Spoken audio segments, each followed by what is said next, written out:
Evening. So we'll have half an hour, depending on the questions, if there is any. We'll discuss topics of thoughts, consciousness, fear, desire, ego. We talk about breakups and what to do, how to handle it, what your mindset should be, and how you can get back to your balance and attend to your responsibilities and duties as before the breakup and before even you met your partner when you were happy. So you will bring that happiness by creating that understanding that the world has so much more to offer than just one relationship, and you go on to find bigger and better things and attend to your schooling, exams, your projects, your job, your work. Those are what brings food on the table, and you cannot sacrifice that just because of the emotional hardship that was not really in your control, because you cannot control what people do, say, act. You can only control what you react, how you react to their utterings, to their activities, to their actions. And that should be the focal point of your studies in these experiences. And in that way, you're ready to go on and find a better partner, different partner.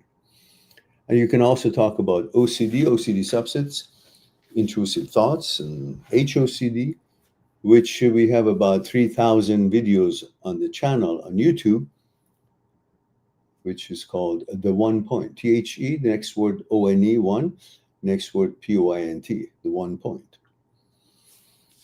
Having said all that, usually my TikTok friends are very quiet, excuse me, and hardly any question comes from your side. You're mostly observers and listeners, and my existence has no bearing on your life. But most of the questions comes from my YouTube channel subscribers and enthusiasts who add a little bit of information on the situation that they might be challenging on daily basis. So thoughts, consciousness, fear, desire, ego, breakups and what to do, how to handle it, and the mindset to handle such experiences in life, and OCD subsets, intrusive thoughts, and sexual orientation. OCD is the topics that you can throw some questions that concerns you. And as you know, I have now launched the first app in its kind. I don't think there's anything like that.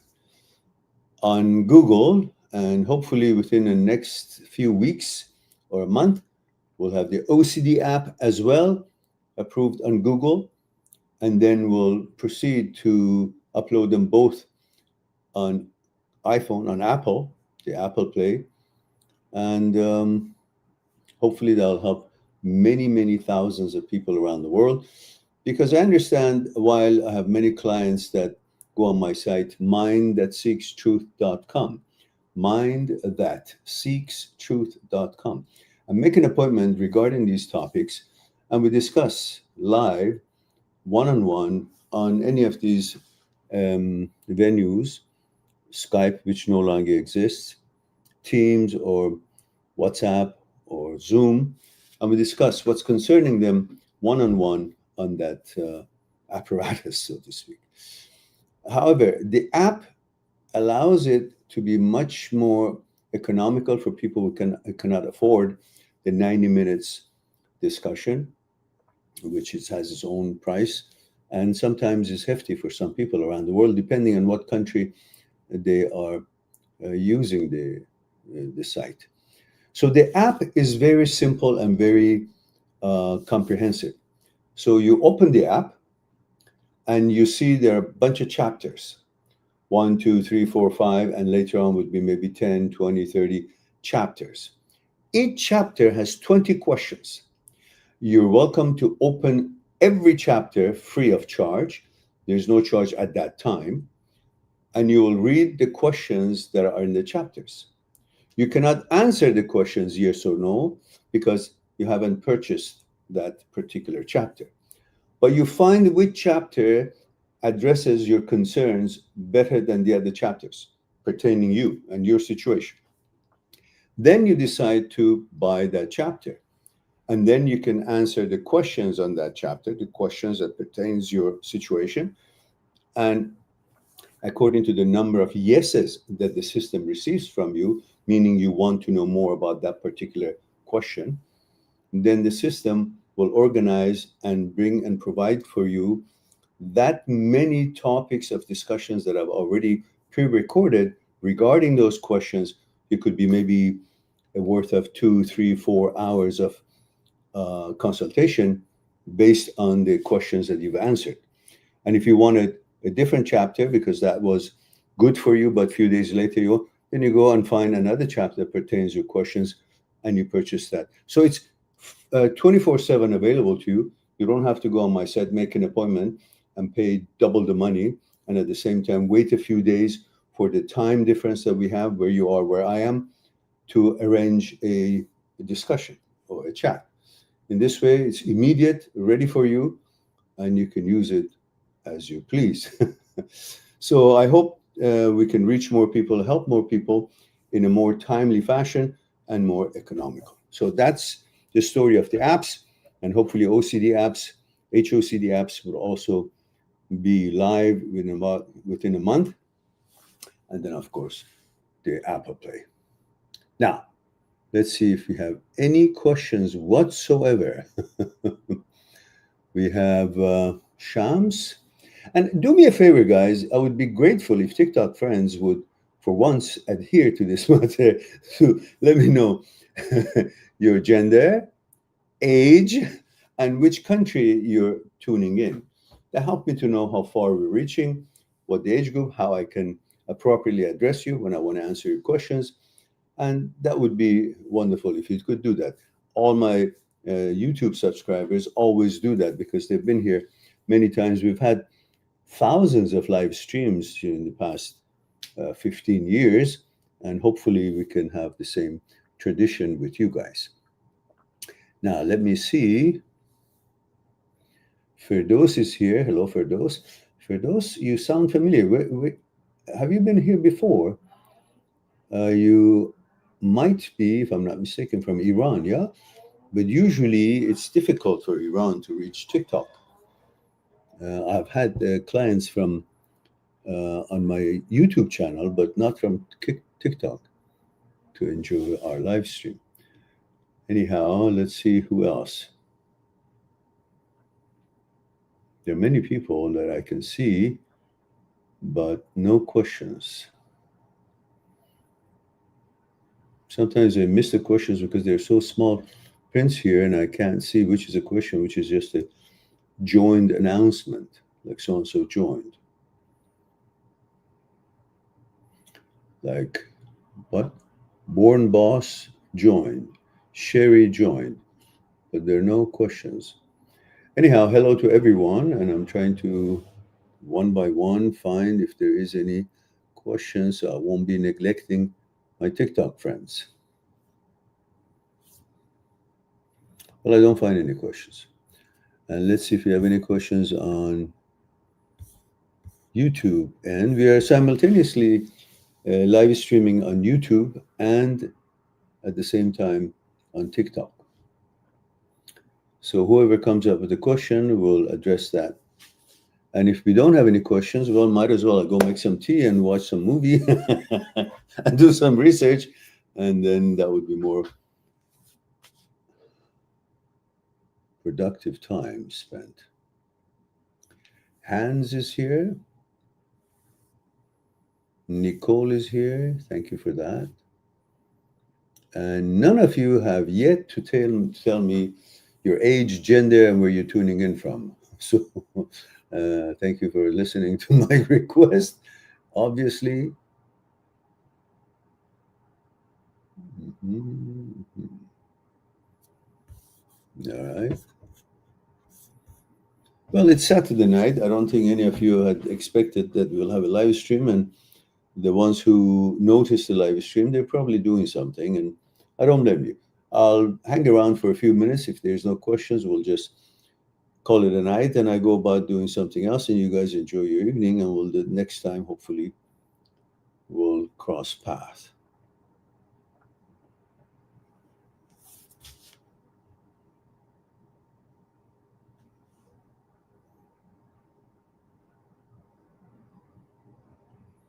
And we have what?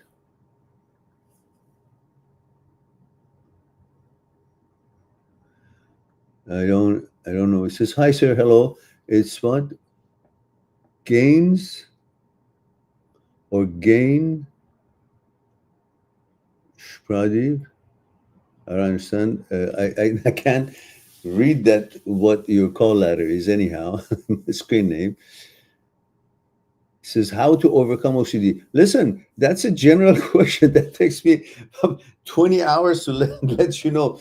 Depends on what kind of OCD is it. Is it pure? Is it involves the physical ritualization of your OCD? And depends on what you're doing, what is the OCD like. So you might want to explore a little bit, because here I can't give you a consultation for a full question or full exhausting the topic, but I can at least make some notes for you or some suggestions. And then if you want to get deep into it, you're welcome to go on my site, make an appointment, we'll continue. But here it should be at least somewhat clear for me what the question is. It says, any themes? Themes changes every time I overcome fear, new fear comes. Yeah, but I need a little bit more to understand, because, first of all, to understand what is fear. Fear is when you compare what it was to what it is and what it could be. So there is no real fear. There's no actual fear that we all are scared of. It's always about what went in the past and if that will happen again now or in the future, and what are the consequences. It's all thought based. You know, human being lived for millions of years, and until 40,000 years ago, we couldn't think. We had no thinking abilities or speaking abilities. Therefore, the fears were all instinctive about another animal attacking you or something dangerous physically happening to you. There were no fear thought based because we couldn't think. So there was a you before the brain that we have today. Since 14,000 years ago, we were able to speak and think. That's when the OCD problems and many other psychological problems started. Because before that, everything was instinctive, like animals. We would run, hunt, sleep, have sex, no questions. Why? Because there was no thinking ability. There were no speaking ability. The words had no meaning to affect you emotionally, or its meaning to play with your psyche. So by 14,000 years ago, this brain, which was just stem brain, now developed into this sophisticated brain. That's when the problem started, which means there was a you when there was no such brain. Then 40,000 years ago, the brain developed into this. So that means the brain was added to you, which means you're not the brain. And brain is not you. It's an addition apparatus, a tool to do some calculations, so on. Unlike what you think and what you've been fed, brain is not smart. There is no smart or intelligence center localized in the brain. Dr. Speary and Dr. Penfield from Montreal, many years ago, they have operated on brain over thousands of times, each separately. And often the patient was awake to guide them to see how they feel when they're stimulating part of the brain. Because once you break into the skull of the brain, there's no nerve ending there to feel pain. So they could have the patient awake and helping them with their search. They could localize some sight center that the patient would say, oh, I can see some light, if they would stimulate part of the brain, maybe the occipital point in the back. And maybe some parts that they would stimulate, a limb would move. So they were motoring, they could localize motoring center. And speech center, they could localize speech center. When they would stimulate part of the brain, the patient would want to say something or make a sound. But they could never localize mathematics center, in a compassionate center, political center, math center, science center, consciousness center. So brain has no capability of by itself being intelligence, doesn't represent that. So whatever brain suggests to you, you're not supposed to take it as a gospel or something that is definitely is logical. No, it's a crazy tool, sometimes goes off and haywire, and you got to help it bring it back to health and rewire the brain through the exercises and the expertise that scientists such as Dr. Schwartz, he spent all his life on researching on OCD, and Dr. Anne Grable, Dr. Jane Weiner, and Dr. Philipson. These are famous mountains of discussion and experience in this field. So once you know that the brain doesn't have a credibility to suggest something and you believe it, then that begins your recovery. And of course, then there are lots of other things that we can discuss on about OCD and so on and so forth.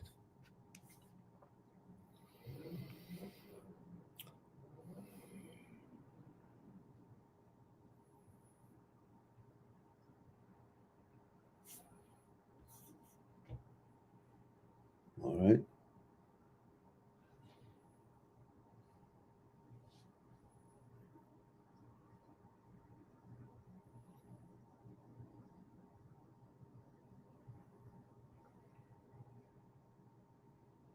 Uh-huh.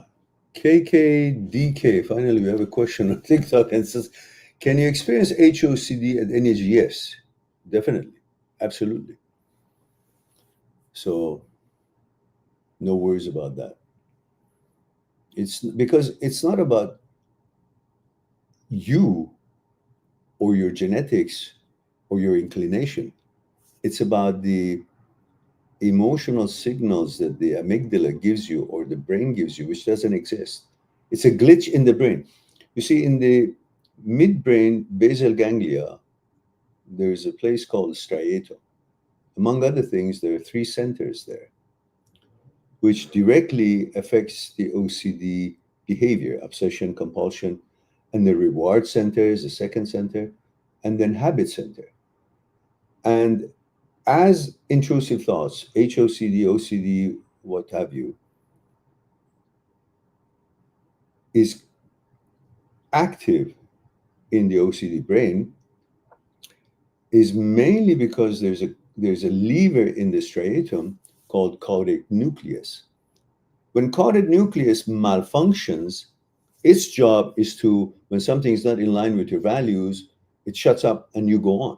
Like a regular brain that is not an OCD glitch brain, when something nasty comes to your head or something negative or something that is not in line with your values, does not represent your inclination, does not represent your habits or your interest, the brain, caudate nucleus says, ooh, that was nasty. And then caudate nucleus shuts it down and you go about your business. Done, finished.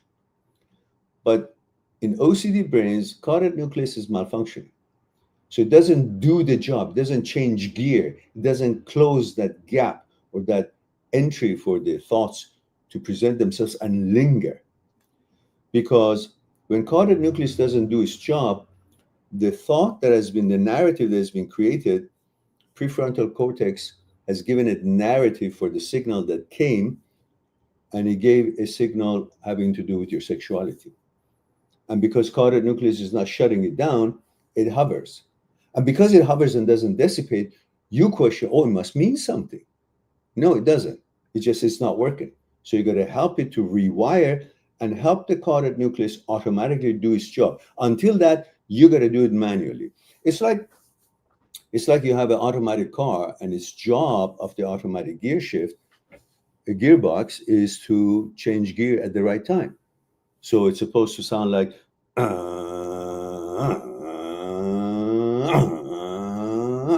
keep changing according to the speed and the situation of the driving. But when it's not working, it's all in gear one. So what do you have to do? You have to now grab this, so to speak, the gear shift manually and put it into second gear. Same thing, when the brain is malfunctioning that way, you're supposed to learn how you can help the brain to discount and disqualify the things that he wants to pay attention to it and move on and make this habit, this ability, this function, a habit, a new habit, so the brain learns and gets back to its natural and automatic behavior of shifting from what is not in line with your values and not letting it hover so you can go on and forget about it. Because everyone on earth, all 8, 9 billion of us, has intrusive thoughts. Could be any kind of thoughts, sexual orientation thoughts, nasty thoughts, pedophile thoughts, harm OCD, religiosity OCD, all kind of OCDs, all kind of intrusive thoughts.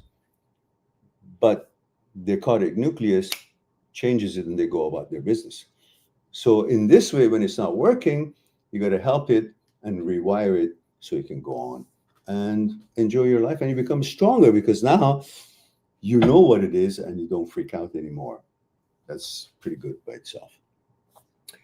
Stephen is here. Says, I wanted to give you a hug. Thanks for the email that you sent. You're quite welcome, Stephen. I hope it was helpful. It sounds like it was. And of course, as you guys know what Stephen's talking about, we have a service in my site where you go in and you don't want to make an appointment for that kind of a cost. You can put your question in the form of email. There's a fee attached to it, of course. And then I will see your question and I will record a voice mail for you and send it back through your mail. And you can listen to my voice about the question you asked. And that is a different, shorter, faster service for your concerns. And Captain Barca says, I experienced a short period of HOCD when I was about 14, but somehow I think because I didn't do anything, it went away and was gone for some years, and then at 19 came back. Yeah, it's normal behavior of OCD, because once you don't know, these glitches can happen to anybody and everybody. But if you don't know how to treat it and how to rewire it, how to help it to get back to its default function, then it can come back. It's like, I don't know, playing guitar in a wrong way or piano and keep hitting it, not knowing which key sounds what, which should come before what, which should come after, how to hold your fingers on it. So doesn't matter how many times you do that, you may not play piano for a while. That doesn't mean you've now learned it. Next time that you play, you still have the same information. You don't know what to do with it. So you still play the same way. So HOCD comes in, you don't learn how to deal with it. It can go away because it's not in your genetics. It's not your inclination. It's not your interest. It's a glitch in the brain. So it can fix itself, go away. But if it comes back, again, you're bamboozled. Oh, you came back 2 times. So maybe it means something. No, it means because you didn't fix it last time. You didn't help it. You didn't know what it is, what to do with it. So it can come back and you still get bamboozled. As simple as that. So you can always learn it at any age and fix it.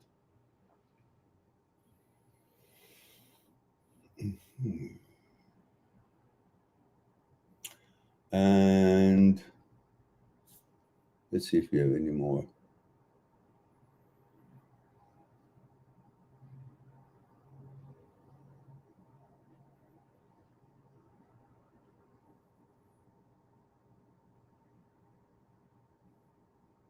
I can't tell where the questions are because everybody's here joined. I don't know if they're still on the screen or not, but there are hundreds of you guys here.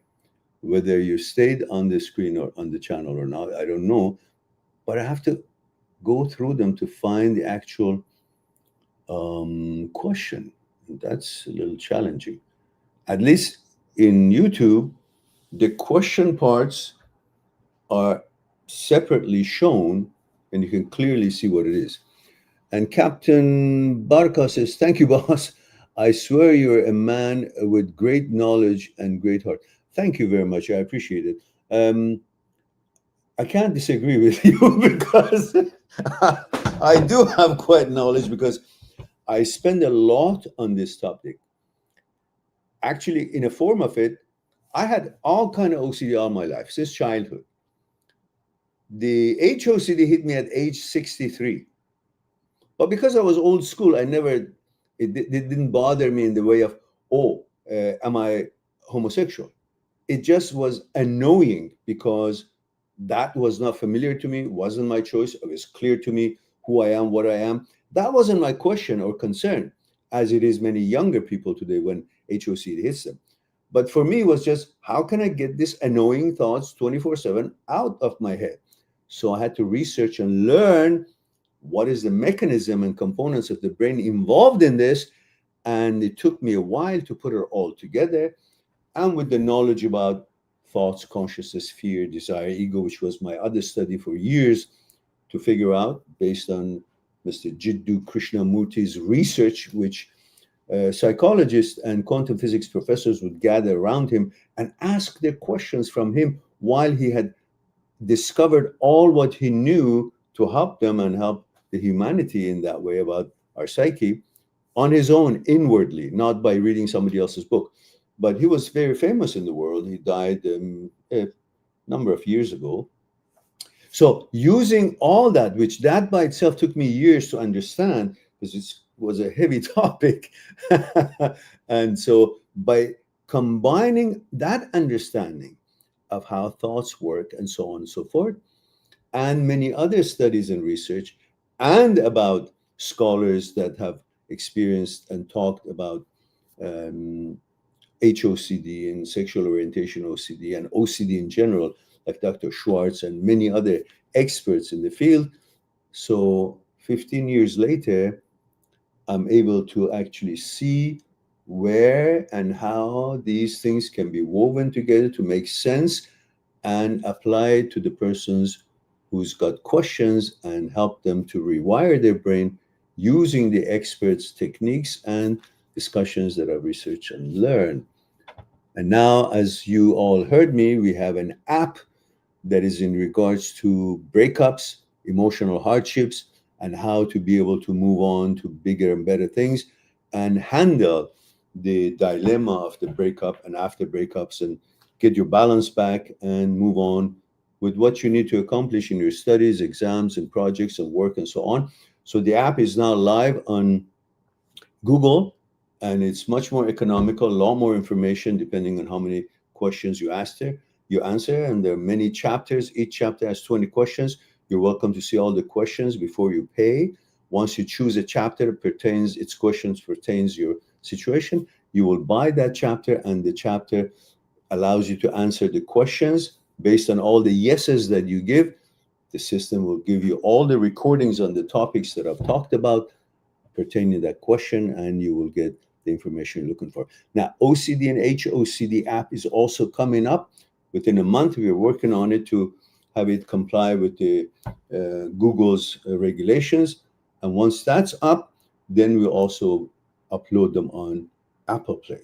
So that will help you around the world 24/7, available to you without having to go through my site, make an appointment, checking the time differences, and waiting a couple of days for us to meet. It will be at your fingertips whenever you want, however you want, and much more economical with a lot more hours that it can actually give you than the 90 minutes that is the live discussion interaction with me that you can make an appointment from my site.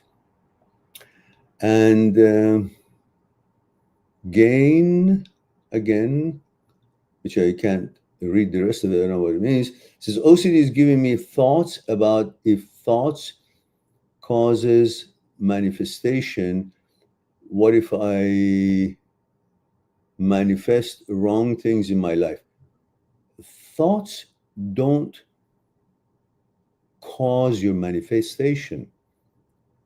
You're the only one who can allow any thoughts from virtual world in the brain, because brain doesn't understand the difference between virtuality and actuality. And the brain itself is living in a virtual world.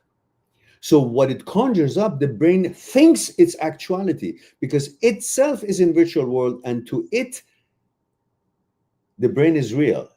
Therefore, virtuality to it is reality. So it makes the body react to a virtual thing which doesn't exist, the thought. And because the body has reacted to this virtual thing, thought, you take this body symptoms as an evidence that the thought is correct. That's the problem. But once you understand that brain is not the smart, is not you, you're not the brain, then the brain doesn't have the credibility and you won't fall, victim to what the brain is telling you. So brain itself cannot manifest anything unless you allow the idea that the brain tells you, you approve it, and then you bring it to the actual living and allow your actions to bring that thought into actuality. So you're the boss, not the brain. Nothing that the brain conjures up can ever become truth, fact, naturality in the actual world unless you, the awareness, because you're not the brain.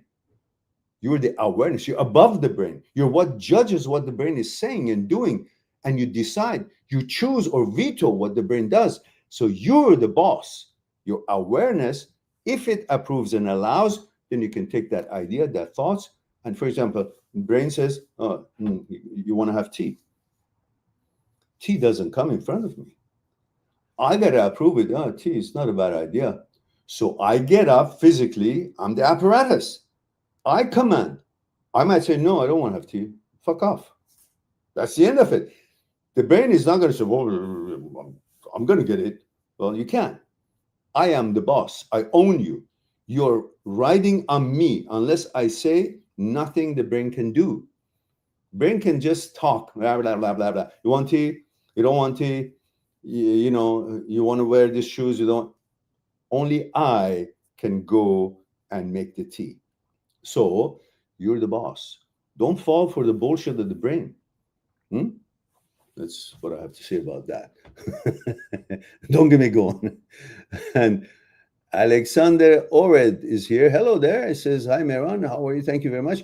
Alexander, male, 38, Macedonia. Thank you for that. You see, this is what I'm talking about. When someone gets in touch with us, like in here makes a comment, we like to know your age, gender, where you tuning in from. So now I know, I have a picture, although I know about Alexander because he's been here hundreds of times before. But it is always helpful for me, TikTok friends or YouTube friends, to know how old you are, what your gender is, and where you're tuning in from. And let's see if you have anything here. No.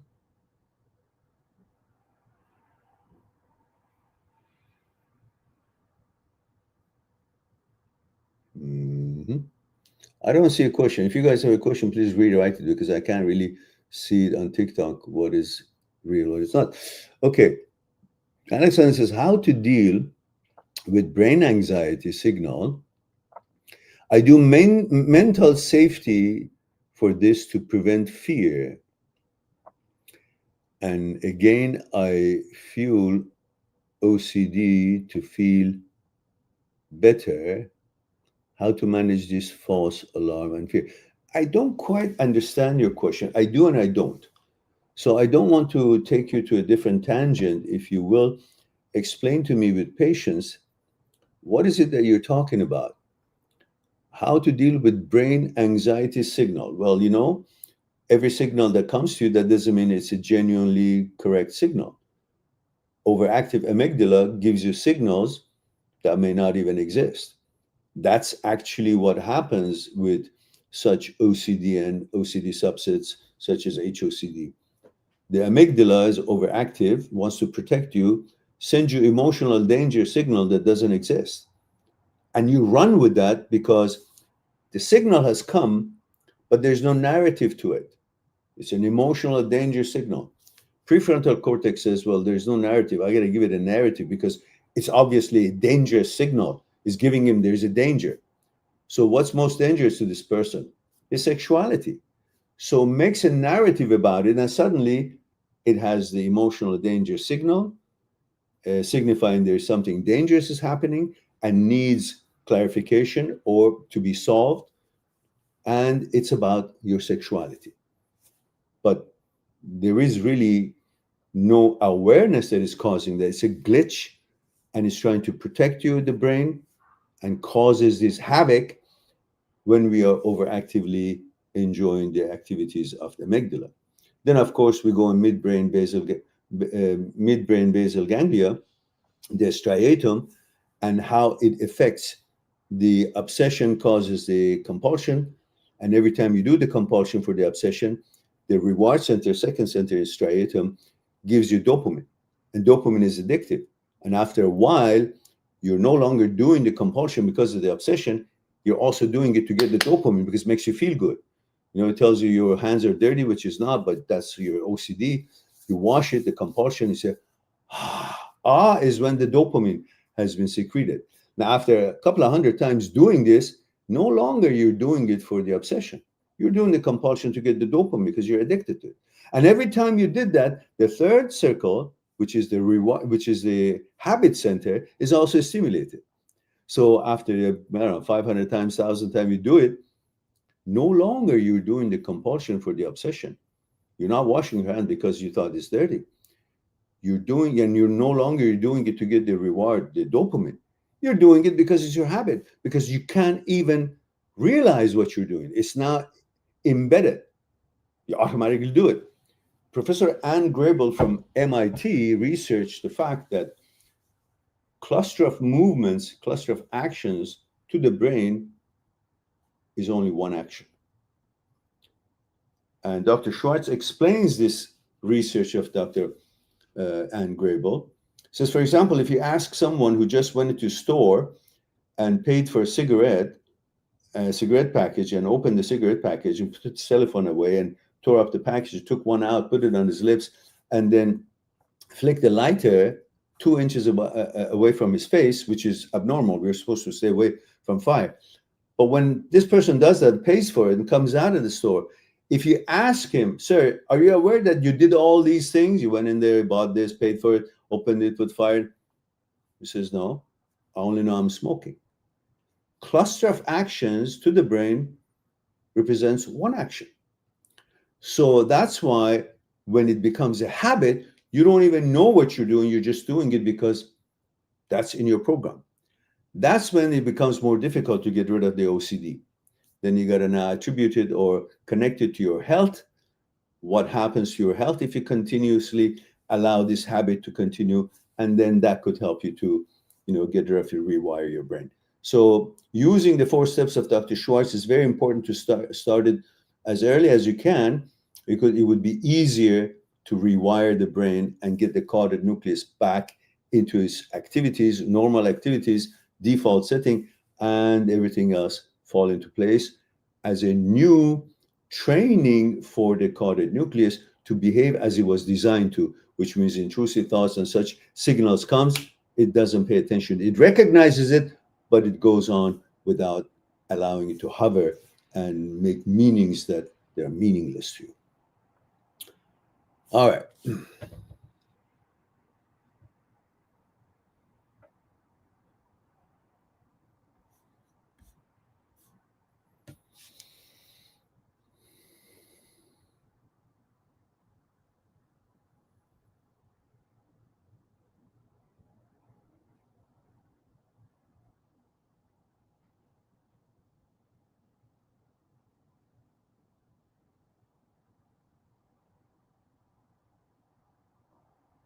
All right.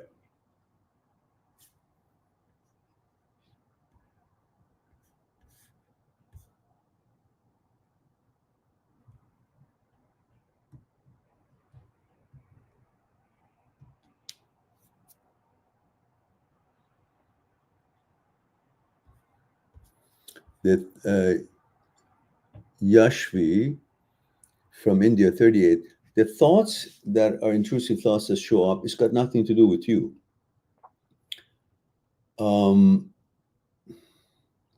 All kinds of knowledge, awareness of things that exist in this world have found their way into your consciousness as an inventory of information. For example,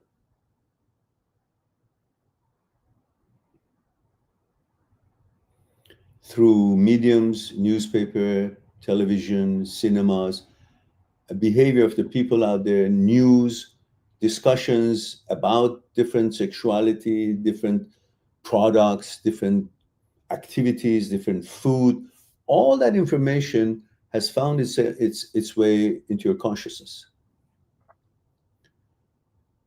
And the consciousness is open, so when there's a glitch and the topic of certain topic, maybe inclination, sexuality, or whatever it is that could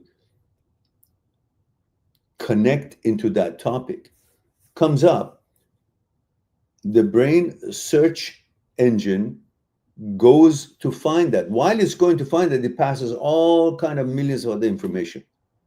So it picks up a bunch of those because it recognizes that it doesn't have its ability to move on to what it's looking for is broken. So it pays attention to all kinds of things as it's going to find that particular topic. So it's distracted so much because caudate nucleus is not working. You're aiming exactly for what you're looking for, is not focused. It simply picks up on anything that is pertaining or could be related to that particular thing, picks it up and brings it in. And now you've got so many thoughts made by all these inventory, because the brain makes thoughts. Whatever you give it, it makes thoughts. So you bring all these things, it makes thoughts about them. The fact is, you're going to help your brain not to pay attention to the thoughts that are created. Because when you start giving energy back to it, debate with it, why you say that? I'm not like that. That energy and that attention itself exaggerates and supports what the brain has done to create a thought about something that is not of your interest, it's not of your values.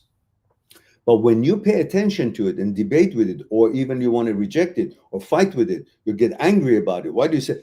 All that is training the brain, telling the brain that you bring this sort of topics because you get attention from me.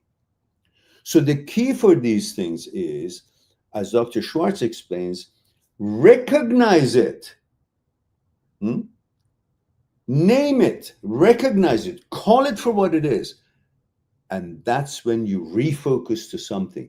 Because when you don't recognize that such a thing has been brought about by your brain, and you go after it to defeat it, to bring to conclusion, to come to an agreement with the brain and expend that energy, the brain is indirectly trained to keep doing that sort of thing because it sees that you are engaged with it.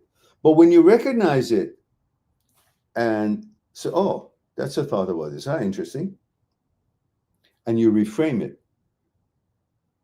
For example, you feel anxiety in regular OCD. And Dr. Schwartz says, okay,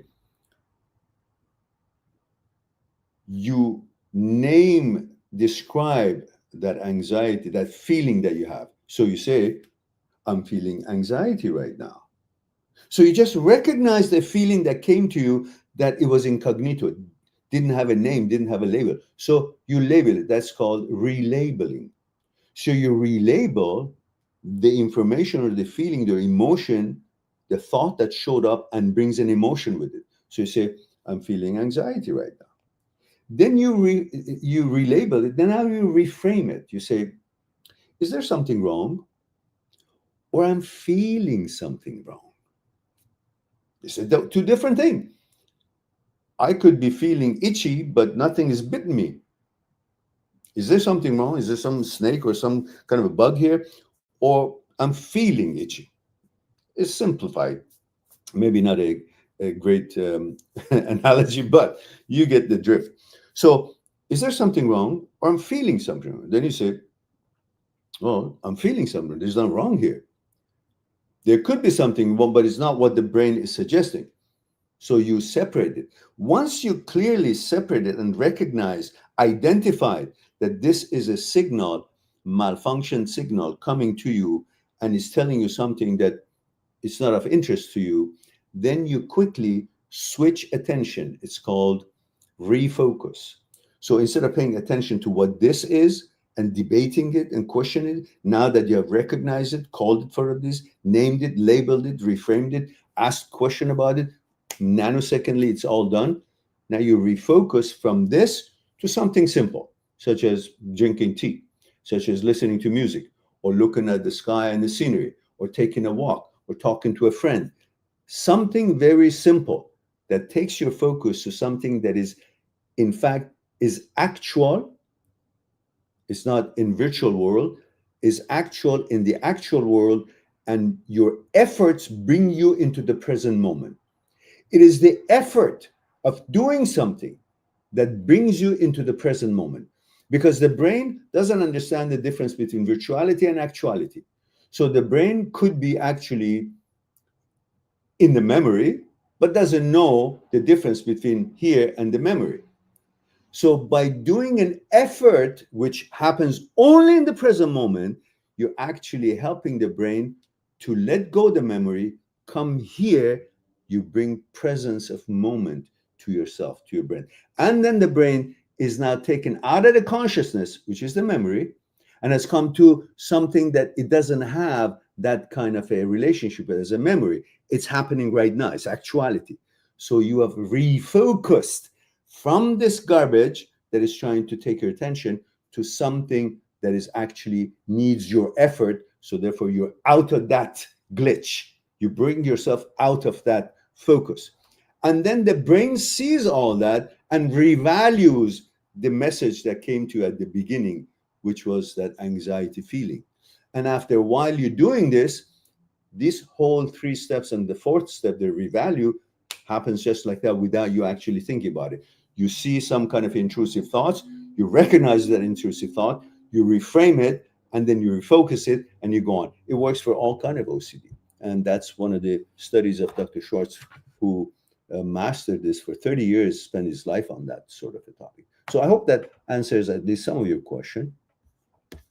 There's so much to talk about this topic, but it's so quick here, and I'm trying to maybe shortcut it. I could lose some of the explanations, but that's why if you guys are more interested and need, you can go on my site, mind@sixtruth.com, and make an appointment. We'll discuss what's concerning you one-on-one on one of the live venues. And of course, soon you will have the OCD app, OCD HOCD app, which that could be also helpful, and you can find your answers there. Yashu says, can you tell briefly the 4 steps of Dr. I just did, actually. Yeah. Relabel, reframe, refocus, and revalue. I have a video on my channel. Just go in there in the search engine of my channel, not YouTube channel, my channel. My channel is on YouTube, but on the search engine of my channel, put in 4 steps, and you will have the actual, I guess, around 20 some odd minutes discussing Dr. Schwartz's 4 steps that I explained for you. And of course, whoever makes an appointment with me, at the end of the appointment, I send you the text that I've written based on what Dr. Schwartz explains about the 4 steps. So you can have it handy and read it. And Undead Nerd, okay. 19 male USA. Where in USA? Let me know that too. It's been a long time, he says. He says, earlier this year, I had my first relationship. Congratulations. She left me because she wanted kids, and I didn't. Well, too early for you at 19 to have kids. More power to you to say no.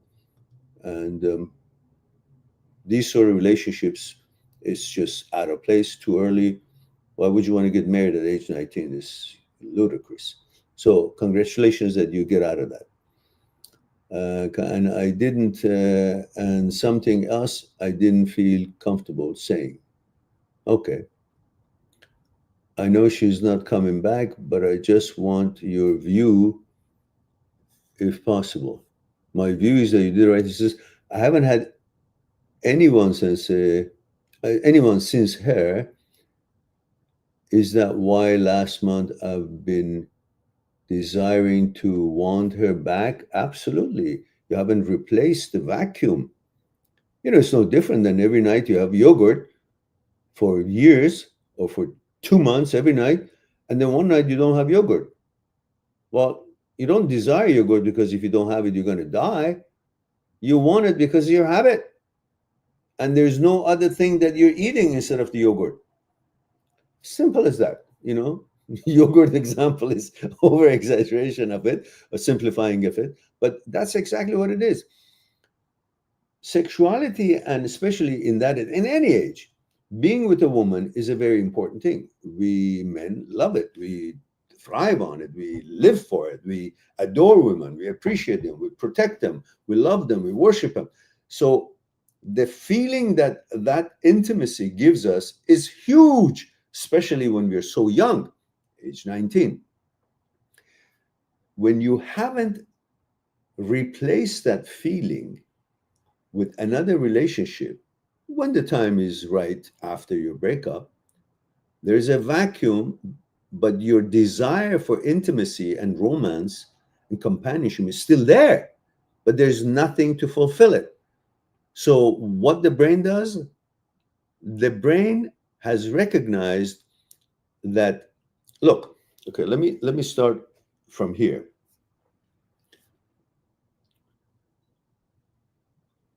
Brain finds security in the order of life, in the things you do. Everybody is looking for security, physical security. So now, in the old days, they would gather up and protect each other from each village to each village. But nowadays, coming back to this side, we've got police officers, we've got different, militaries, we've got homes with doors and locks and so on. So the physical security is kind of taken care of. But the brain is also seeking security. But it doesn't find security in a physical environment, in a safe physical environment. I feel safe in a physically safe environment. I'm sitting in my apartment, a good part of town, the door is locked, the building has front door, and so I feel safe. Physical safe environment gives me physical safety. But the brain, who's also looking for safety, cannot find safety in the safe physical environment. Brain finds security in the order of life, in the order of things, in the things that it was. So the order of your life was with this girl. Before you met this girl, you had your own order, which is called, the things that you were doing called mechanical process. Like you would get up, had your tea, go take a bus, go to school, or whatever it is that you do. All in the later on, you meet your friends, you go to the gym. These are mechanical processes. That the mechanical processes create an order. In this order, which is the routine of your life, the brain finds security. When you find the girl or find a companion, she has had her own mechanical processes, her own order by the things she was doing. When you guys get together, your mechanical processes, your order infringes on her order, and her order infringes on your order. And after a while, you guys compromise and you find a happy ground, and you become to have one order, which is certain mechanical processes you all agree, both of you, and you adhere to that, and that becomes a new order for your life. In that new order, your brain has found security now. A while passes, you both are used to that order, and then she leaves or you leave. It's one of you leaves. The order is broken because the mechanical processes that you guys were involved in during the daily life, no longer is there, so it no longer creates that order based on the mechanical processes. When there is no order, the brain says, I don't feel secure. So what do you think the brain does? Still wants security. So where does it go to get it? It goes into the memory. Because in the memory, everything is recorded. We record things 24/7. So everything is recorded. Everything is the way it was when you guys were together. That's why your brain keeps going into the memory. In the memory, finds all these things as it was, so it feels comfortable. That's why you constantly ruminate after breakup. You go into the brain because that's where the order is still there, and you feel security. But what else do you see when you're in the memory, other than the mechanical process, other than the order? See her, because she's also part of that order. When you see her, the emotional file that through certain steps, desire is created by certain specific prerequisites for desire to be born, has already met when you guys met. And it's also recorded.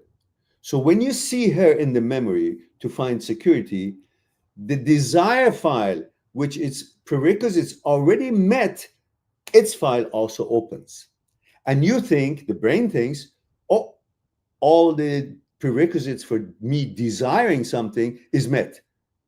It thinks you just met those, but the file reopened because the desire prerequisite has been met before and it was in the file.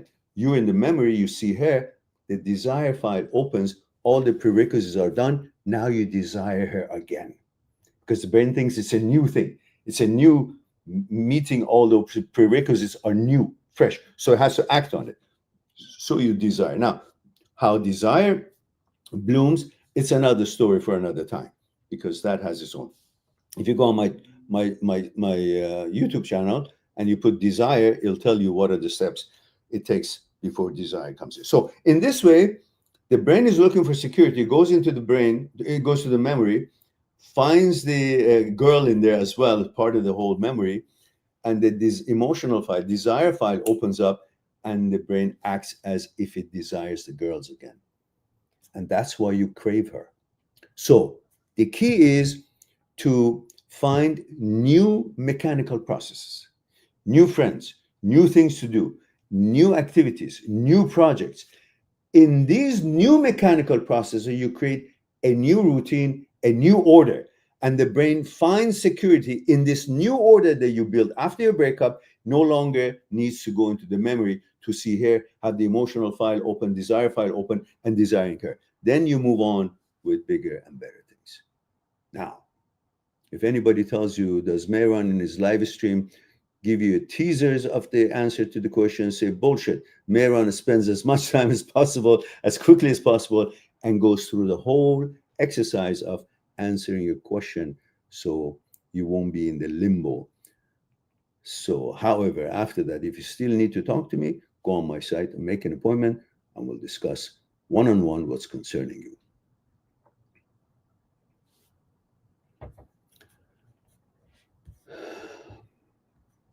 All right. Now let's see, where are we?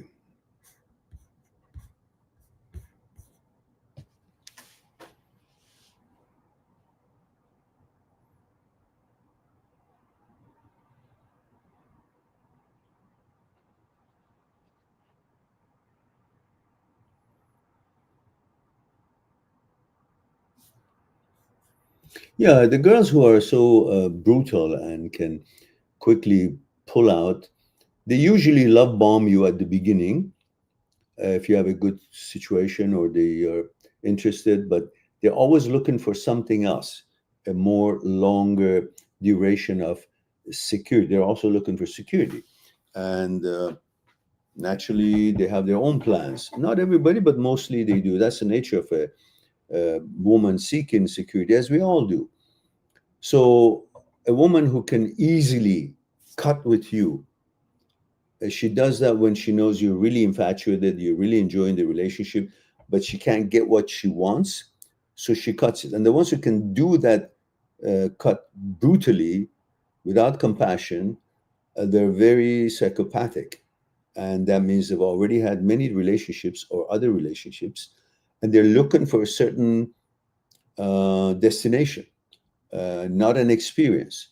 So they're looking after what they want to gain rather than being in a relationship, getting to know each other and mutually making a decision. They want to force it on. Those kind of girls, you got to stay away from them anyhow, because they're pretty much borderline psychopaths, and they're narcissists. So good riddance.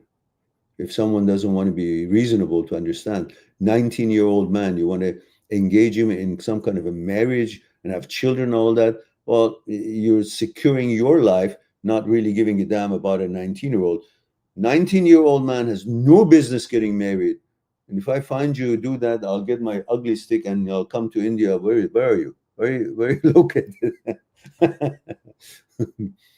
All right. Let's look at the TikTok. I usually don't look at it because they're just enjoying to the conversation. They're not asking any question. I never have a question here, maybe once or twice. They all join, and I guess they don't stay. So that's all right. We go back to YouTube. So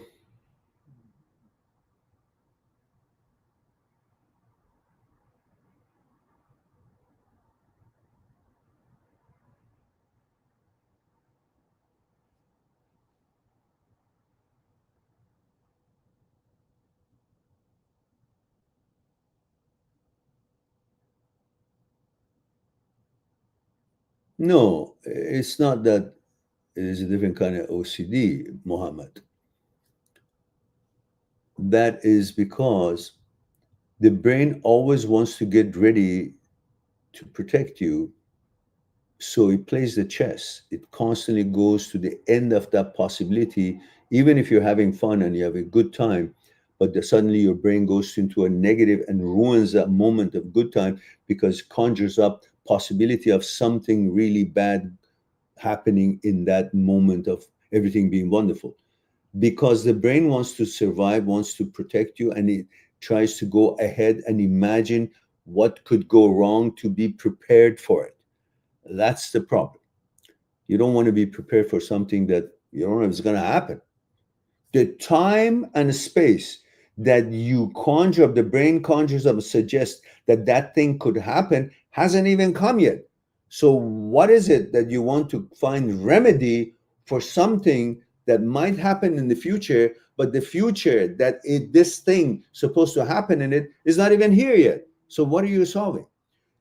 When you do that, the problem with it is this: many of us conjure up some kind of a disaster or some kind of a negative happening and want to prepare for it. So we go in our mind and try to prepare defense and mechanisms and arguments and way to remedy the situation.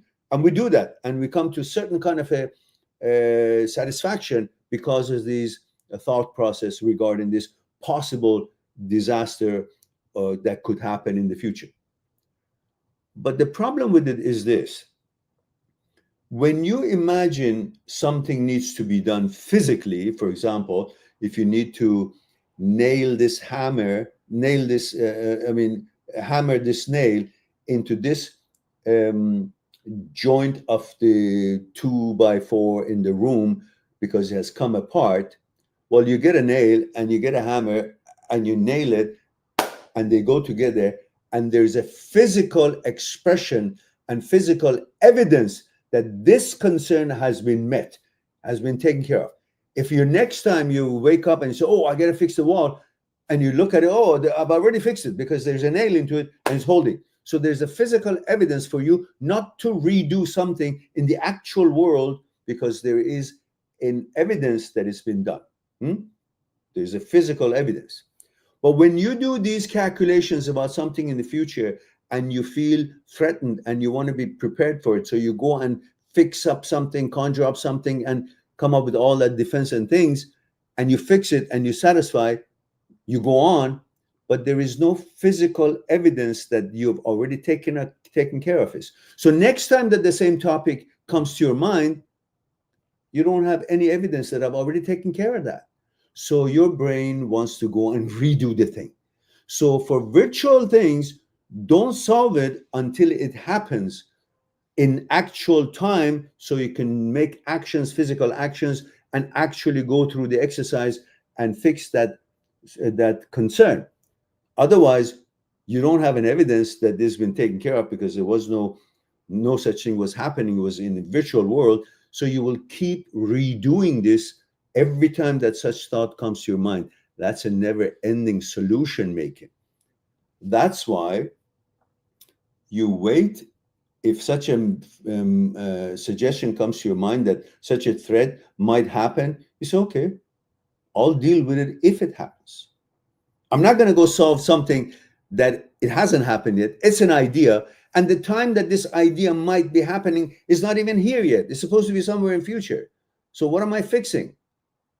I'm going to fix something that I'll have no evidence that I fixed it. So every time this thought comes to my mind, I'm going to be redoing the whole fixing again. So I'm going to be munching on these thoughts all day long and I go nuts.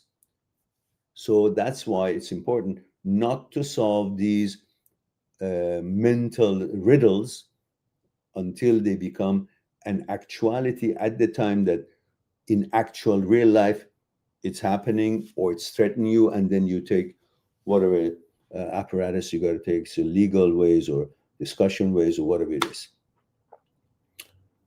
And Stuart Stu says, hello, Marin. Hello. And says, male 35 Cyprus. Thank you very much for that. I appreciate that. And okay, Muhammad, I answered your question. And he says, on the nerd said, I was the one who asked her out. We met on a so what? Somebody asked somebody out, but you started a relationship and then she pulled that out. That's bullshit. Just good riddance. Don't worry about it. Go on. What are you, 19, you said? Jesus. 19. I mean, you got no business. Look, even if you guys would have continued, within the next 2 years, at this age, you hardly know who you are, let alone know what kind of woman you want. She doesn't know who she is. I don't know how old she is, let alone knowing what kind of a man she wants. So within the next 6 months or 1 year or 2 years, you would have outgrown each other because you have grown older. You have gotten to know yourself more. Now you're more clear what kind of woman you want. And you could realize this is not the woman I want, because at age 19, I didn't know anything. All I wanted is just a pretty figure or whatever else. And that was enough. But now that I know a little bit more about myself, what I expect, what plans, and what I expect my partner to be, that's not the one. Maybe physically or mentally, that's not the one. So you would have anyhow, within the next 2 3 years, you would have separated anyhow. It would be more difficult. And then you would go on by age 28, 29, 30, you have an idea who you are. You have an idea what kind of woman you want. You've met a few women. You've understood how to treat them, how to understand them, or how to walk away from what things you should walk away and what things you should do, not to do. All that happens by the time you're 30. At that time, you can now open your eyes and see if you find what you're looking for the next few years, until you are convinced that that's the one I want. Even though everything is risky, but at least you take a calculated risk by a certain kind of a knowledge about it. And Thumerman, okay, says, do you have books or can you advise us of books? Books in regards to what? Breakups, OCD, which one?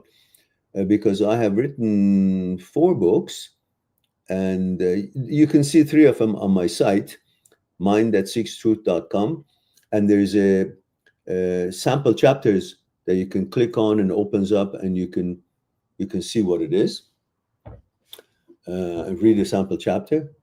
What else? Otherwise, you can go on my site and make an appointment and talk to me one-on-one direct.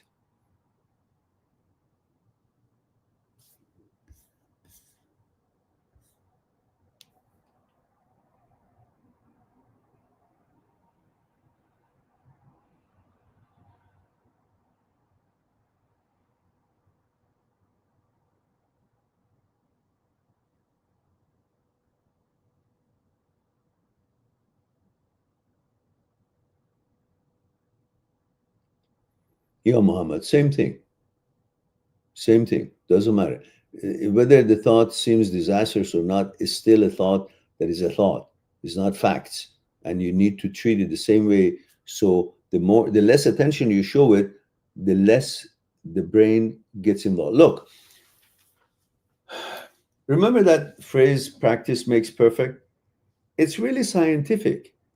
What it means is this: for you to become good at something, the neurons in your brain, the synaptic neurons, the heads of the synaptic neurons that is connecting, needs to be connected to the next neuron. There has to be a bridge between them so the neurotransmitters, instructions about certain things you want to be good at, could pass through from the end of this neuron to the beginning of the other neuron, and so on and so forth. So for you to become good at playing piano, the more you play it, the more bridges are made between the two ends of the synaptic neurons. So the information of how to play piano through the neurotransmitters passes through, and you become good at it. The more you play, the more these bridges are made, the better you become. For the same reason, when you don't play piano for a while, these synaptic neurons remain dormant. And there's a group of cells called glial cells. When you sleep, brain shrinks about 60% to 60%. And then it opens up pathways for glial cells to go and look around to see which of these bridges between synaptic neurons are no longer useful because you're not playing piano, and they're built to pass along this playing piano art or expertise between the two neurons. It finds the ones that are dormant and connects a protein called C1q or CQ1. And then when you sleep, microglial cells go and they're programmed to find these CQ1s. And they use this CQ1, they ignite them, they blow it up, they blow up the bridge. So after a while, not playing piano, these bridges are destroyed. So you're not as good as you used to be. So the same thing happens when you keep doing these sort of things, these intrusive thoughts that show up. When you keep paying attention to them, you're creating bridges between synaptic neurons that tells the brain, this is what I want you to do. This is what I want you to be good at. Keep bringing this bullshit because I'm interested in that. Why? Because I'm paying attention. I'm arguing with you. I'm saying, why you do this? Oh, this is bullshit. This is that.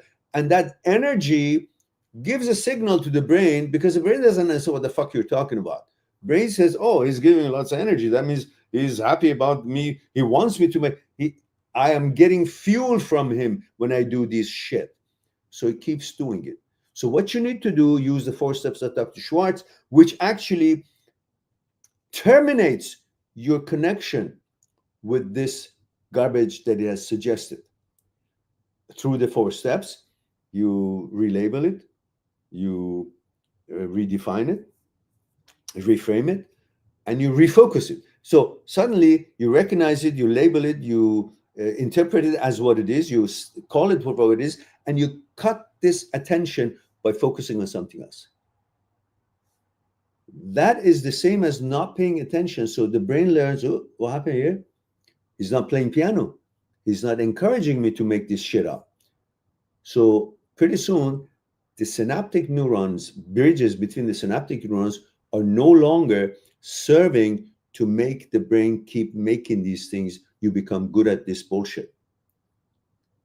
It learns not to do that because you're moving on rather than stopping and paying attention. Look what happens if there is an ice cream trolley on the road. When you're walking or driving your car, there's an ice cream trolley on the side of the road waiting to sell ice cream. If people keep stopping there and paying attention and buying ice cream, the ice cream trolley will stay there because it's a good place. People come, they want me.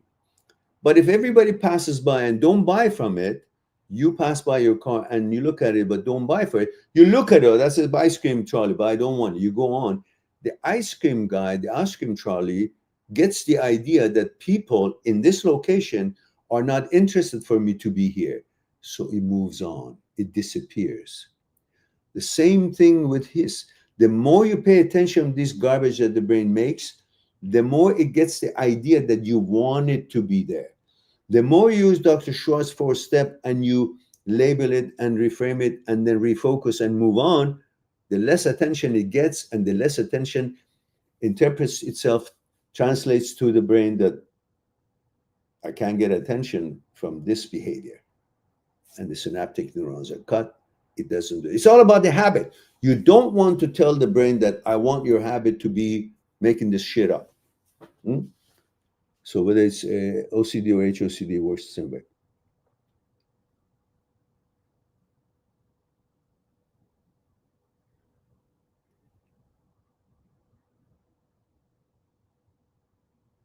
That's right, Mohammed.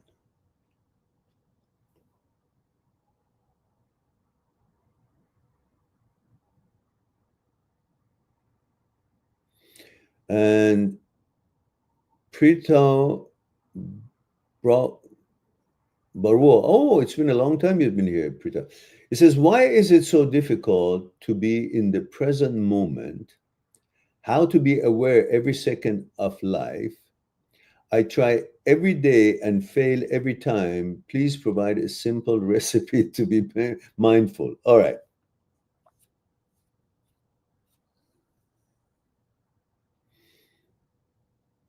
Why is it so difficult to be in the present moment?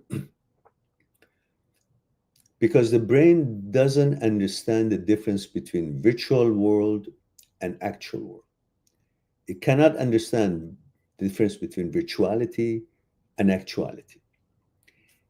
If you are making an effort and doing something, the brain comes to you where you are, where you're making an effort, when you're building something, when you're studying or doing something or doing a project, comes there because you are making an effort, and the brain focuses on where you are making the effort.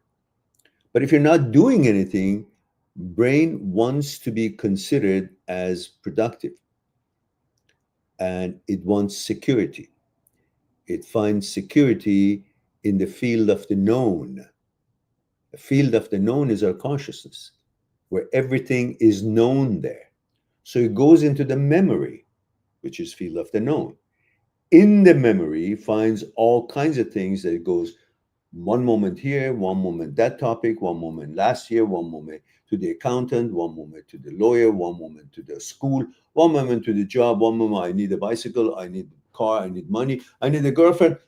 And that's where it's going to be. So you're not in the moment. So the brain cannot tell the difference between virtual world and actual world. So when it's in the memory, it thinks it's a real world. So you got to direct it by giving it a task, bringing it to the moment, present moment, by doing something in the present moment.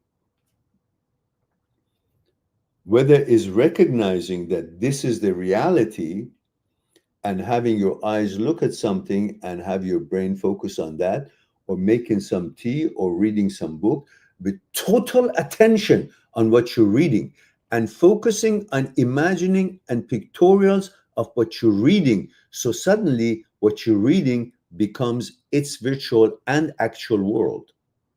Actually, you're reading, you're bringing it here to pay attention to read, and imagining what you're reading in order for it to understand better. So you're helping it with the virtuality. So it becomes totally there. No need to go to the virtual world anymore. So that's one reason that the brain is having a trouble to come to the actuality, to the present moment. And after a while, you keep doing this, the brain will constantly come to where you are, because mind and body becomes unified. You cannot have present moment when mind and body are separate. In other words, you're doing something where you're thinking about last year. You need to have the brain directed to be thinking about what you're doing, when you're doing, what your body is doing it. So both of them are together, facing and directing the same task. That's when your mind is in the present moment. Whether it's about drinking tea or solving a math problem, you are there with full attention to what you're doing. So that's one thing. And it says how to be aware every second of life. To be aware of this every second of life is to pay full attention to what you're doing, not look at something, but your brain is something. Because looking is not what makes the brain to go there. It looks at it, but if you don't give it a task, it will go somewhere else again. So you need to be aware of what you're doing, paying full attention to what you're doing. That awareness brings the brain to the awareness. If you're just not paying full attention, your brain is somewhere else, you're doing something. You could be cutting carrots and end up cutting your finger because you're not really saying, I'm cutting carrots. I want to cut it this size. I want to cut it a little bit bigger. And this was a good cut. Excellent. I'm going to make this food taste wonderful. And that will help you to have the present. The awareness brings the mind to where you are. It says try every day, fail every time. What is it that you're trying? You got to know what it is that you're doing. Please, so simple thing is a mind and body coordination. For that, you need to do some meditation, meaning you're sitting down and your body is there, and you direct your brain to a certain process.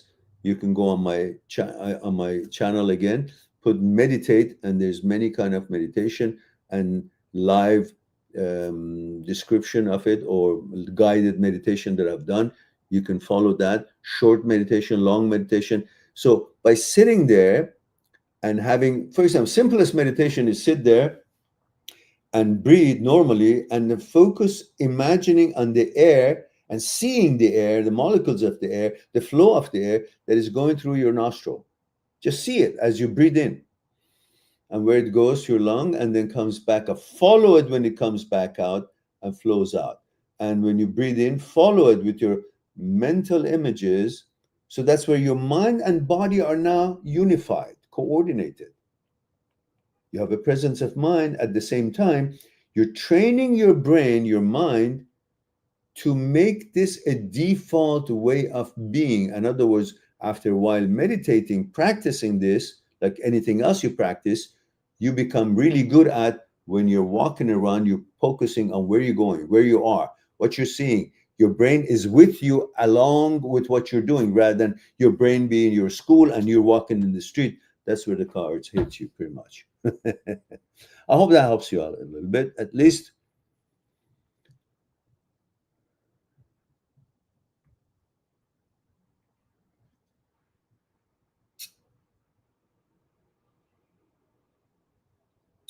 All right. We have no questions from TikTok friends.